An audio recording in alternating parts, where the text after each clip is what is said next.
So we're going to take some flowers or leaves. So I have these leaves and these flowers. I also have these tiny ones and these kind of like baby's breath looking ones. Not really sure what they're called, but yeah, we're going to take those. And some cute yellow ones as well. Just going to put them on a piece of paper and put another paper on top. Now we're going to take something heavy and put that on top of here and let it be on there for overnight. But I think you get the best results when you leave it on there for at least 3 days.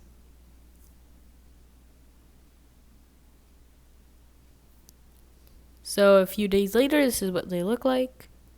Now we're going to take a clear jar and some Elmer's glue. A paintbrush, we're just going to put some glue on the jar and put our pressed flower or leaf on top.